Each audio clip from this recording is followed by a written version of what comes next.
നമസ്കാരം, happy new year.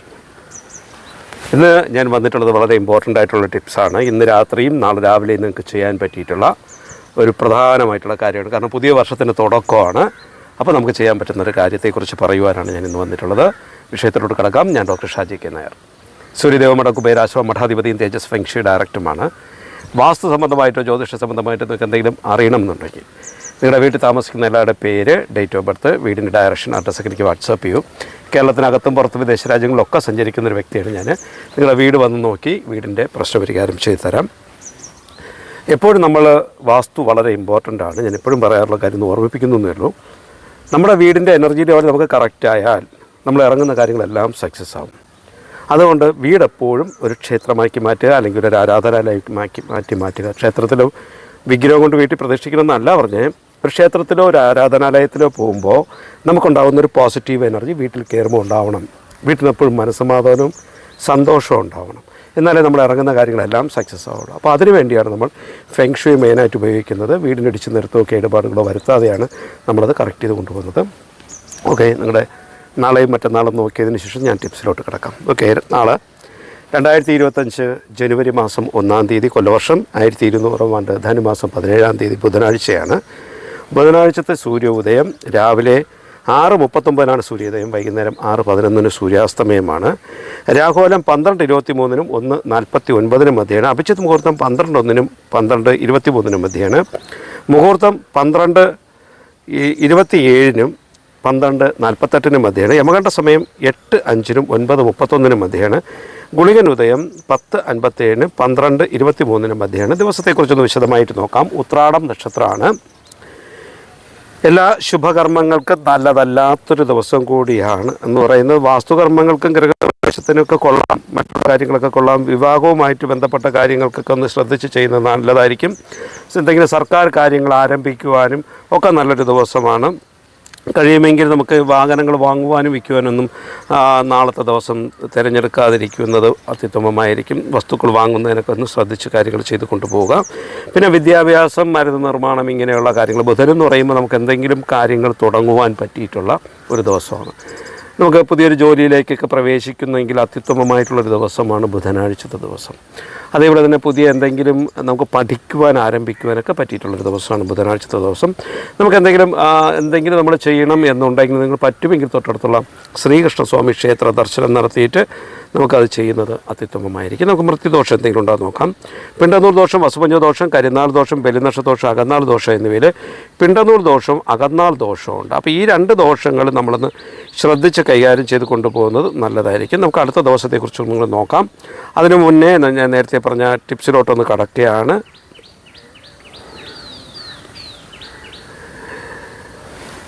നമ്മൾ ഇന്ന് ന്യൂ ഇയർ ആണല്ലോ. അതായത് ഇന്ന് രാത്രി 12 മണി മുതൽ ന്യൂ ഇയറിലോട്ട് കടക്കുകയാണ്. അപ്പം ഞങ്ങളുടെയൊക്കെ ചെറുപ്പകാലത്ത്, ചെറുപ്പം എന്ന് പറയുമ്പോൾ ഞാൻ ട്രിവാൻഡ്രത്താണ്, കുളപ്പനക്കുന്നിലാണ് ജനിച്ച് വളർന്നതൊക്കെ. ഞാൻ അവിടെ വച്ച് ഞങ്ങൾ ചെയ്യുന്നത് എന്തെന്ന് വെച്ച് കഴിഞ്ഞാൽ, ന്യൂ ഇയറിൻ്റെ രാത്രി 12 മണിക്ക് ഞങ്ങൾ കുറച്ച് ആൾക്കാരുണ്ട്, എല്ലാവരും കൂടെ ചേർന്ന് നമ്മളെ പഴവങ്ങാട് ഗണപതിയുടെ ക്ഷേത്ര മുന്നിൽ നിൽക്കും. 12 മണിക്ക് ആ ക്ഷേത്രത്തിൻ്റെ മുന്നിൽ തേങ്ങ പൊട്ടിക്കാറുണ്ട്. ഞങ്ങൾ മാത്രമല്ല, ഒത്തിരി ആൾക്കാർ കാണും. ഇപ്പോഴും അത് കണ്ടിന്യൂ ചെയ്ത് പോകുന്നുണ്ട്. ഈ ഡിസംബർ മാസം 31 രാത്രി, അതായത് അവസാന ദിവസം രാത്രി 12 മണിക്ക് ഈ അടുത്ത വർഷം പിറക്കുമ്പോൾ ഗണപതിയുടെ മുന്നിൽ ഒരു തേങ്ങ പൊട്ടിച്ചിട്ടാണ് സാധാരണ പണ്ടൊക്കെ നമ്മൾ തുടങ്ങാറുള്ളത്. ഇപ്പോഴും അത് ചെയ്യുന്ന ആൾക്കാർ ഇഷ്ടം പോലെ ഉണ്ട്. പറ്റുമെങ്കിൽ നിങ്ങളൊരു തേങ്ങ പൊട്ടിക്കാൻ ശ്രമിക്കുക. രാത്രി 12 മണിക്ക് ലെവലാണെങ്കിൽ ഒരു തേങ്ങ പൊട്ടിച്ചതിന് ശേഷം നിങ്ങൾ അടുത്ത പുതിയൊരു വർഷം, കാരണം ഗണപതി ഭഗവാനെ നമ്മൾ മനസ്സിൽ ധ്യാനിച്ചുകൊണ്ട് അടുത്തൊരു വർഷത്തിൽ വിഘ്നങ്ങളൊന്നും ഉണ്ടാക്കരുതേ ഭഗവാനെ എന്ന് പ്രാർത്ഥിച്ചുകൊണ്ട് നമ്മളൊരു തേങ്ങ പൊട്ടിച്ചിട്ട് തുടങ്ങിയാൽ ആ വർഷം നിങ്ങൾക്ക് വളരെ പവർഫുള്ളായിരിക്കും. ഇല്ല, രാത്രി നിങ്ങൾക്ക് പറ്റിയില്ല എന്ന് വെച്ചോളൂ, രാവിലെ 1-ാം തീയതി രാവിലെ പറ്റുമെങ്കിൽ തൊട്ടടുത്തുള്ള ഏതെങ്കിലും ഗണപതി ക്ഷേത്ര ദർശനം നടത്തി പറ്റുമെങ്കിൽ ഒരു ഗണപതി ഹോമത്തിന് കൊടുക്കുക. അത് പറ്റിയില്ലെങ്കിൽ നമ്മുടെ വീട്ടിൽ അടുപ്പ് കത്തിക്കുകയാണെങ്കിൽ ഒരു തേങ്ങാപ്പൂളെടുത്തതിന് ശേഷം നെയ്യുണ്ടെങ്കിൽ നെയ്യിൽ മുക്കിയിട്ട് നമ്മൾ അടുപ്പിൽ ആദ്യമായിട്ട് കത്തിക്കുമ്പോൾ അടുപ്പിലിട്ട് കത്തിക്കുക. ഇപ്പോൾ അടുപ്പൊന്നും ഒരിടം ഇല്ല, എല്ലായിടം സ്റ്റൗവൊക്കെയാണ്. അപ്പോൾ നമ്മൾ ഗണപതി ഭഗവാനെ മനസ്സിൽ ധ്യാനിച്ചുകൊണ്ട് ഒരു വിളക്ക് കത്തിച്ച് വെച്ചിട്ട് നിങ്ങൾ തുടങ്ങുക. ഇപ്പോഴും വിഘ്നങ്ങളൊന്നുമല്ല. എല്ലാ ഗണത്തിൻ്റെയും അധിപതിയാണ് ഗണപതി, എല്ലാത്തിൻ്റെ അധിപതിയാണ് ഇത് ഗണപതി. അതാണ് ഗണപതി എന്ന് പറയാൻ കാരണം. അപ്പോൾ എപ്പോഴൊരു പുതിയ വർഷം തുടങ്ങുമ്പോൾ ഗണപതി ഭഗവാനെ ഒന്ന് മനസ്സിൽ ധ്യാനിച്ചതിന് ശേഷം നമ്മൾ എന്തെങ്കിലും കാര്യങ്ങൾക്ക് ഇറങ്ങിയാൽ അത് വളരെ സക്സസ് ആവും. കാരണം എല്ലാ വർഷവും ഞങ്ങൾ ചെയ്യുന്നതാണ്. ഞങ്ങളല്ല, ഒരുതപ്പെട്ട എൻ്റെ കുറേ സ്റ്റുഡൻസൊക്കെ ഉണ്ട്, ശിഷ്യന്മാർക്ക് കുറേ പേരുണ്ട്, അവരെല്ലാവരും കൃത്യമായിട്ട് ചെയ്യുന്നുണ്ട്. അപ്പോൾ തടസ്സങ്ങൾ, ഒരു വർഷത്തേക്കുള്ള തടസ്സങ്ങൾ പൂർണ്ണമായിട്ട് മാറ്റിത്തരുവാൻ ഇന്ന് രാത്രി 12 മണിക്കോ 12 മണി വരെ നിങ്ങൾ ന്യൂ ഇയർ ആഘോഷിച്ച് ഉണർന്നിരിക്കുകയാണെങ്കിൽ 12 മണിക്കൊരു തൊട്ടടുത്തൊരു ക്ഷേത്രങ്ങളിലൊന്നും പോകണ്ട, തൊട്ടടുത്തൊരു ആ വീടിൻ്റെ മുന്നിലൊരു കല്ലെടുത്തിട്ടിട്ട് ഗണപതി ഭഗവാനെ മനസ്സ് ധ്യാനിച്ചുകൊണ്ട് തേങ്ങ പൊട്ടിക്കാം. ഒരു കാര്യം ആദ്യം ശ്രദ്ധിക്കണം, ഈ പൊട്ടിക്കുന്ന തേങ്ങ നിങ്ങളടുത്ത് കഴിക്കരുത്. ഗണപതി ഭഗവാന് നമ്മുടെ ദുഃഖവും ദുരിതവും എല്ലാം മാറണേ എന്ന് പറഞ്ഞുകൊണ്ട് പൊട്ടിക്കുന്ന തേങ്ങയിൽ നിന്ന് ഒരു കാരണവശാലും നമ്മളെടുത്ത് കഴിക്കാൻ പാടില്ല. അത് വളരെ ശ്രദ്ധിക്കേണ്ട കാര്യമാണ്. കാരണം ശബരിമലയൊക്കെ പോകുമ്പോൾ തേങ്ങ പൊട്ടിച്ചിട്ട്, ഗണപതി ഭഗവാന് തേങ്ങ പൊട്ടിച്ചിട്ട് പോകുമ്പോൾ ഓടിച്ചെന്ന് അതെടുത്ത് നമ്മൾ കഴിക്കുക, അങ്ങനെയൊന്നും കഴിക്കാനേ പാടില്ല. കാരണം നമ്മുടെ ദുരിതമാണ് കളയുന്നത്. അതിനെടുത്തിട്ട് പുറത്തോട്ട് എവിടെയെങ്കിലും കളഞ്ഞേക്കാം, അല്ലെങ്കിൽ പുറത്ത് തീയൊക്കെ ഉണ്ടാക്കുമ്പോൾ തീക്കകത്തിട്ട് കത്തിച്ച് കളയുക, അല്ലെങ്കിൽ പുറത്ത് വടക്ക് ഭാഗത്തൊക്കെ ഒന്ന് കളഞ്ഞേക്കുക, കാക്കയ്ക്ക് കൊണ്ടുപോയിക്കോട്ടെ, നമ്മൾ കഴിക്കാൻ പാടില്ല. അതൊന്ന് ശ്രദ്ധിക്കണം. ഗണപതി ഭഗവാന് വേണ്ടി നമ്മൾ തേങ്ങ പൊട്ടിച്ചിട്ട് അതെടുത്ത് കഴിക്കരുത്. പ്രത്യേകിച്ച് നമ്മൾ പൊട്ടിക്കുന്ന തേങ്ങ നമ്മൾ കഴിക്കാൻ ഒരിക്കലും പാടില്ല. അപ്പോൾ അതൊന്ന് ശ്രദ്ധിക്കുക. പറ്റുമെങ്കിൽ ഇന്ന് രാത്രി 12 മണിക്ക് നിങ്ങൾ തേങ്ങ പൊട്ടിക്കുക, അല്ലെങ്കിൽ നാളെ രാവിലെ എണീച്ചിട്ട് ഇപ്പം ഗണപതി ക്ഷേത്രമൊന്നും അടുത്തില്ല, അല്ലെങ്കിൽ ഏത് മതവിഭാഗക്കാരായിക്കോട്ടെ, ഒരു തേങ്ങ പൊട്ടിച്ചിട്ട് തുടങ്ങിക്കഴിഞ്ഞാൽ അത്രയും നല്ലതാണ്. അപ്പോൾ നിങ്ങളുടെ വീടിൻ്റെ മുന്നിലൊരു കല്ലെടുത്തിടുക, ഒരു തേങ്ങ ഉണ്ടെങ്കിൽ അതിൽ പൊട്ടിക്കുക. ഇല്ല, തേങ്ങ പൊട്ടിക്കാൻ നിങ്ങൾക്ക് സൗകര്യമില്ലെങ്കിൽ നിങ്ങളുടെ കിച്ചണിനകത്ത് ഒരു എന്തെങ്കിലും വെച്ചിട്ട് ഫസ്റ്റ് ഒരു തേങ്ങ എടുത്ത് ഗണപതി ഭഗവാനെ മനസ്സിൽ സങ്കല്പിച്ചുകൊണ്ട് തല്ലി വെട്ടുകത്തിയിട്ട് വെട്ടി പൊട്ടിക്കുകയല്ല, തല്ലി പൊട്ടിക്കുക. ഓക്കെ, പറ്റുമെങ്കിൽ ആ തേങ്ങ നിങ്ങളുടെ തലയ്ക്കൊഴിഞ്ഞിട്ട് പൊട്ടിക്കുകയാണെങ്കിൽ കുറച്ചും കൂടെ നല്ലതായിരിക്കും. ഓവറാ ലെവലും കൂടെ ഒന്ന് ഫിൽറ്റർ ചെയ്യാൻ പറ്റുന്ന ഒരു രീതിയാണത്. അങ്ങനെ പറ്റുമെങ്കിൽ ചെയ്ത് നോക്കും. അപ്പോൾ ചെറിയൊരു ടിപ്സാണ്.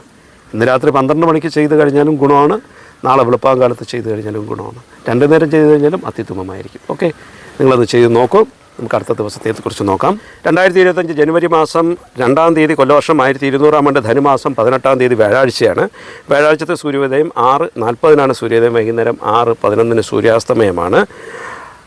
രാഹുകാലം വരുന്നത് 1:50 3:16 മധ്യയാണ്. അഭിജിത്ത് മുഹൂർത്തം 12:02 12:23 മധ്യയാണ്. മുഹൂർത്തം 12:27 12:48 മധ്യയാണ്. യമകണ്ഠ സമയം 6:40 8:06 മധ്യയാണ്. അതേപോലെ തന്നെ ഗുളികൻ ഉദയം 9:32 10:58 മധ്യയാണ്. ദിവസത്തെക്കുറിച്ചൊന്ന് വിശദമായിട്ട് നോക്കാം. തിരുവോണം നക്ഷത്രമാണ്. എല്ലാ ശുഭകർമ്മങ്ങൾക്കും ഉത്തമമായിട്ടുള്ളൊരു ദിവസമാണ്, കുഴപ്പമില്ല.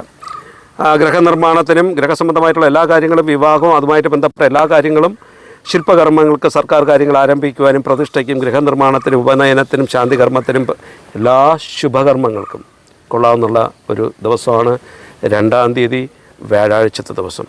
ജനുവരി 2 വ്യാഴാഴ്ചത്തെ ദിവസം എല്ലാ ശുഭകർമ്മങ്ങൾക്കും ഉത്തമമായിട്ടുള്ളൊരു ദിവസമാണ്. എന്ത് കാര്യങ്ങളൊക്കെ പ്രവർത്തിക്കണമെങ്കിലും നമുക്ക് അന്നത്തെ ദിവസം ഇറങ്ങിയാൽ ഏറ്റവും നല്ലതായിരിക്കും. മൃത്യുദോഷങ്ങൾ എന്തെങ്കിലും ഉണ്ടോ നോക്കാം. പിണ്ടദോഷം, വസുപൂജദോഷം, കരിനാൾ ദോഷം, പെരുന്നക്ഷദോഷം, അകന്നാൾ ദോഷം എന്നിവയിൽ അകന്നാൾ ദോഷമുണ്ട്. അപ്പോൾ ശ്രദ്ധിക്കാം. നാളെ, അതായത് ബുധനാഴ്ച ജനുവരി 1-ാം തീയതി 2025 ജനുവരി 1-ന് ആരെങ്കിലും മരണപ്പെടുകയാണെങ്കിൽ അവർക്ക് പിണ്ടതൂൾ ദോഷവും അകന്നാൾ ദോഷമുണ്ട്. 2-ാം തീയതി വ്യാഴാഴ്ച ആരെങ്കിലും മരണപ്പെടുകയാണെങ്കിൽ അവർക്ക് അകന്നാൾ ദോഷമുണ്ട്. അപ്പോൾ ഈ മരണാനന്തര ദോഷങ്ങളൊക്കെ ഞാൻ എപ്പോഴും പറയാറുള്ളതെന്ന് വെച്ച് കഴിഞ്ഞാൽ അത് നമ്മുടെ തലയ്ക്ക് മീതെ തൂങ്ങുന്നൊരു വാളായിട്ടാണ് നമുക്ക് കാണേണ്ടത്. കാരണം നമ്മൾ അപ്പോഴത്തെ ഒരു ഇതിൽ നമ്മൾ കാര്യങ്ങളൊന്നും ചെയ്യാതെ കണ്ടുപോയി കഴിഞ്ഞാൽ അത് നമ്മളെ ബാധിക്കും, നമ്മുടെ പിറക്കും തലമുറകളെ അത് ബുദ്ധിമുട്ടിപ്പിക്കും. ഇത്രയും വർഷത്തെ, ഇപ്പോൾ 28-ാമത്തെ വർഷമാണ് ഞാൻ ഈ ഫീൽഡിൽ തുടർന്നു പോകുന്നത്. 28 വർഷം കൊണ്ട് വാസ്തു ഫീൽഡിൽ നിൽക്കുന്ന ഒരാളാണ് ഞാൻ. എൻ്റെ അനുഭവത്തിൽ പറയണം, ഓരോ വീടുകളിൽ പോയി നോക്കുമ്പോഴും അവിടെ അനുഭവത്തിലാണ് ഏറ്റവും കൂടുതൽ അവർക്ക് പ്രശ്നം ഉണ്ടാക്കുന്നതെല്ലാം ഈ പിതൃദോഷങ്ങളാണ്. ഈ പിതൃദോഷങ്ങളെന്ന് പറയുന്നത് മരണാനന്തരത്തെക്കുറിച്ച് പഠിച്ചു കഴിഞ്ഞാൽ ഒത്തിരി രസകരമായിട്ടുള്ള കുറേ കാര്യങ്ങളുണ്ട്. അപ്പം ഈ പിതൃദോഷം എന്ന് പറയുന്നത് നമ്മൾ ആവശ്യമില്ലാത്ത കുറേ കാര്യങ്ങൾ നമ്മൾ ചെയ്ത് തീർക്കും. നമ്മളെന്തെങ്കിലും ഫുഡൊക്കെ പുതിയതായിട്ടുണ്ടാക്കണം, എൻ്റെ അച്ഛന് വേണ്ടി അമ്മയ്ക്ക് വേണ്ടി നിങ്ങൾക്ക് മാറ്റി, അങ്ങനെയൊന്നും ഒരിക്കലും മാറ്റി വയ്ക്കരുത്. പിതൃക്കളെ ഫോട്ടോ പോലും വീട്ടിൽ വയ്ക്കാൻ പാടില്ല എന്ന് പറയുന്നത്. കാരണം അവർ പുതിയ ഒരു കുഞ്ഞായിട്ട്, ഇപ്പം മനുഷ്യനായിട്ട് വേണ്ട, ഒന്ന് ജനിച്ചു കഴിഞ്ഞാൽ അവർക്ക് ബാലാരിഷ്ടത ഉണ്ടാവും, കഷ്ടപ്പാടുണ്ടാവും.